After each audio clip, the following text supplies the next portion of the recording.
Newt Gingrich has a slight lead in polls despite latest questions surrounding his multi-million-dollar contract with mortgage giant Freddie Mac. We told you about that last week. 46% of Republicans say that Gingrich's business ties have no impact on their voting. Time to let the Willis dogs out. Guy Benson is a political commentator in D.C. Al Lewis is a columnist for Dow Jones Newswires in Denver. And Brooke Goldstein is the director of the Lawfare Project and author of the book Lawfare, The War Against Free Speech. Guy, let's start with you. Is Gingrich just yet another one that's going to lead for a while and then fall back? Oh, that remains to be seen. I think that you have seen this recurring pattern, Jerry, that there's a lot of conservatives out there casting about for a not Mitt Romney. A lot of people have filled that role and then fallen back down. Whether Newt will have some staying power up near the top of the heap, not quite sure, especially when you see guys like George F. Will and Tim Carney and also Ann Coulter jumping all over his case in the last few days. Newt's a smart guy. He'll make his case, but I'm not sure it'll stick.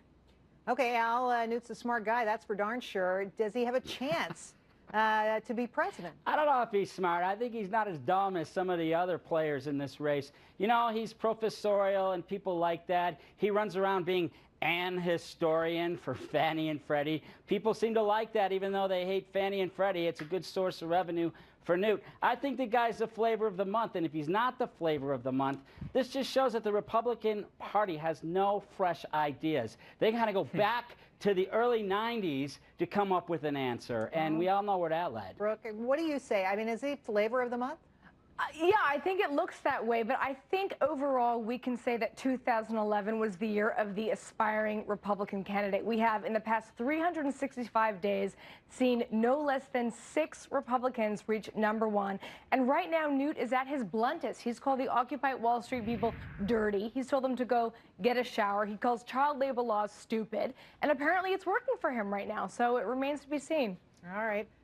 Well, here's a story I know you'll love. According to the latest polls, most guys don't care who wears the pants in their relationship. In fact, a whopping 73% of men say they wouldn't mind being with a woman who makes significantly more money than they do. Brooke, this is a no-brainer. Come on, right? Yeah, it's like, duh, it's about time. I mean, what a guy would have a problem with a girl making more money is just beyond me. All guys want to do nowadays is sit on the couch and watch the football. I was really worried about where that was going. I wasn't sure where you're going with that. Seriously, it's in their best interest. Right. I mean, really. Al, I know you're on our page here, right?